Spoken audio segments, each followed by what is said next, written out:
வணக்கம் மக்களே. இன்னைக்கு நம்ம எங்கே வந்திருக்கோம்னு பார்த்தீங்கன்னா ஒரு கோயிலுக்கு தான் வந்திருக்கோம். இந்த கோயிலோட பேர் பார்த்தீங்கன்னா பச்சையம்மன்ற கோயில்.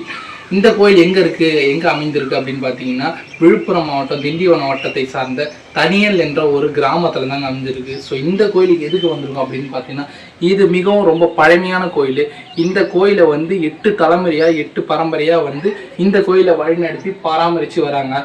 இதில் பார்த்தீங்கன்னா 8வது ஒரு தலைமுறை பி சந்திரன் என்ற ஒரு நிர்வாகி தான் இதை பராமரித்து வருகிறாரு.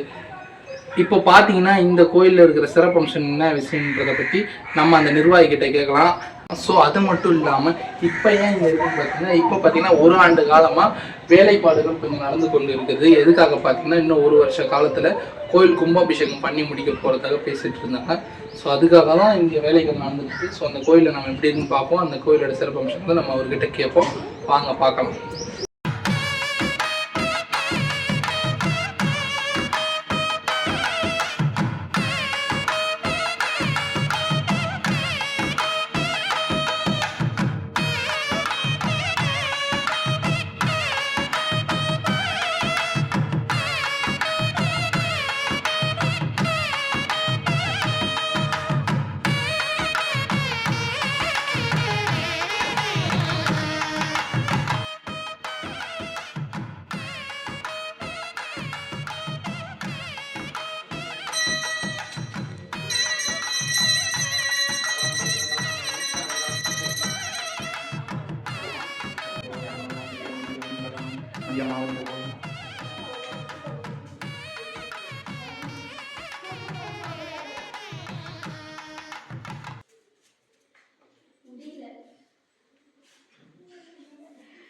இப்போ பார்த்தீங்கன்னா அந்த கோயில் நிர்வாகியோட மகன் கிட்ட தான் இருக்கும். இவர்கிட்ட இந்த கோயிலோட சிறப்பு அம்சங்களும் இந்த கோயிலை பற்றின விஷயங்களும் இவர்கிட்ட கேட்டு தெரிஞ்சுக்கலாம். வணக்கம் ஐயா. வணக்கம். உங்கள் பேருங்க?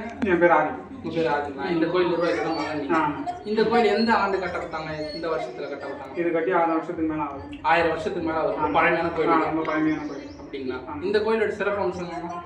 சிறப்பு அம்சம் வந்து வாழ்முடி, அம்பாள் உள்ள பச்சையம்மன், அக்னி வீரன். அப்புறம் வந்து இந்த கோயில் ஒரு வித்தியாசமான ஒரு விஷயம் என்னன்னா எந்த ஒரு பச்சையம்மன் கோயில் இருக்காது, ஒரு வித்தியாசமான ஒரு விஷயம் இருக்கும்.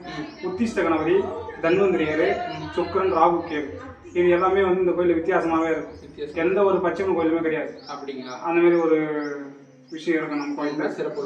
ஆமாம். இது வந்து கோயில் எப்படி கட்டப்பட்டிருக்குன்னா வைத்தியங்கள் செஞ்சு வந்து எங்கள் முன்னோர்கள் கட்டப்பட்டிருக்காங்க. வைத்தியங்கள் அப்படிதான் வந்து இந்த கோயிலை வந்து உருவாக்கியிருக்காங்க. நவபாஷானம் கேள்விப்பட்டிருக்கீங்களா? நவபாஷானம் நம்ம சில நவபாஷானம், ரசமணி, சில விதமான மருந்து கொடுத்து இங்கே குணமாகி வந்ததுக்கப்புறம் அவங்க அந்த நம்பால வந்து வழிபட்டு இருந்திருக்காங்க. அது வந்து இது கோதாய வழிபாடாக மாறிச்சு. ஆமாம். இந்த கோயிலில் எந்த மாதங்கள் நீங்கள் திருவிழா அந்த மாதிரி? ஆடி மாதம் திருவிழா பண்ணீங்க. கும்பாபிஷேகம் மாதிரி திருவிழா. அந்த மாதிரி திருவிழா வருஷம் ஆடி மாதத்துல திருவிழா பண்ணுங்க. இந்த கோயில் ஆரம்ப காலத்துல ரொம்ப சின்னதாங்களா இல்லை இந்த இதெல்லாம் இப்போ கட்டப்பட்டு? இப்போ வேலைப்பாடு நடந்துட்டு இருக்கு. இப்போ வேலைப்பாடு நடந்துட்டு இருக்கு. இப்போ இதுக்கு திருவிழாலாம் எப்போ பண்ணீங்க? வேலை நடந்துட்டு இருக்கு. வேலை முடிஞ்சதுக்கு அப்புறம் தான் ஒரு வருஷம் மேலே ஆகுங்களா? ஒரு வருஷம். இவருன்னா வாழ்முடிங்களா? இவர் தான் வாழ்முடி. இவர் வந்து பார்த்தீங்கன்னா இவர் வந்து பெருமாளுடைய அம்சம். பெருமாளுடைய அம்சம். பெருமாளுடைய அம்சம். அம்மாவுக்கு வந்து காவல் தெய்வமா இருக்கு. இப்போ இந்த கோயிலோட முக்கிய மூல தெய்வம் பார்த்தீங்கன்னா பச்சையம்மன். அவங்க பேர் பச்சையம்மன். பச்சையம்மன். அவர் பார்த்தீங்கன்னா ராகு பகவான், தன்வந்திய சித்தர், உத்திஷ்ட கணபதி, சுக்கிர பகவான், கேது பகவான்.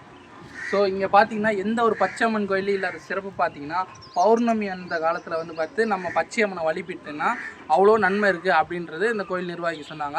அது மட்டும் இல்லாமல் இந்த உத்திஷ்ட கணபதியை வந்து நீங்கள் வளர்பிறையிலும் பஞ்சமிலையும் வந்து வழிபட்டிங்கன்னா அவ்வளோ நன்மை இருக்குது, அவ்வளோ விஷயங்கள் இருக்குன்றத இந்த நிர்வாகி நம்மக்கிட்ட சொன்னார். ஸோ அதனால் இந்த கோயிலுக்கு வந்து வழிபடுறது அவ்வளோ விசேஷம் இருக்குது. ஸோ இப்போ பார்த்துட்டிங்களா, இதுதான் வன்னிய மரம். இது பார்த்தீங்கன்னா பச்சையம்மனுக்கு ரொம்ப உகுந்த மரம். இதில் பார்த்தீங்கன்னா நிறைய மருத்துவ குணங்கள்லாம் இருக்குது. இதெல்லாம் பார்த்தீங்கன்னா இன்னொரு வீடியோவில் போடுறேன். இது வந்து இந்த கோயிலுக்கு ஒரு சிறப்பான விஷயம். இந்த மரம் நம்ம அப்படியே அந்த கோயிலை சுற்றிட்டு வரும். இது வந்து இதுதான். இது வந்து அம்மனுக்கு நேராக அப்படியே பின்பகுதி. இங்கே தான் அம்மனோட மூலஸ்தானம் இருக்குது. இந்த கோயிலுக்கு பார்த்தீங்கன்னா ஒரு தலை விரிச்ச மரம் இருக்கும். இந்த கோயிலுக்கு பார்த்தீங்கன்னா இதுதான் தலை விரிச்ச மரம். இந்த மரம் பார்த்தீங்கன்னா 200 ஆண்டுகள் பழமையானது. இந்த மரத்துக்கு பேருக்கு பார்த்தீங்கன்னா இலுப்பை மரம் அப்படின்னு சொல்லுவாங்க. இது 200 ஆண்டுகள் பழமையானது. பார்த்தீங்கன்னா நல்லா நிழலாகவே இருக்கும். நீங்கள் கோயிலுக்கு வரவங்க கோயில் பார்க்க வந்தீங்கன்னா நீங்கள் யார் வேணாலும் நீங்கள் வந்து உட்காரலாம், சாப்பிடலாம். என்ன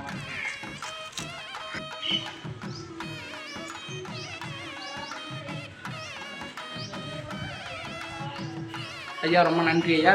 நீங்கள் அம்மனை பற்றி நிறைய விஷயங்கள் சொன்னீங்க, நிறைய சிறப்பம்சங்களை பற்றி சொன்னீங்க.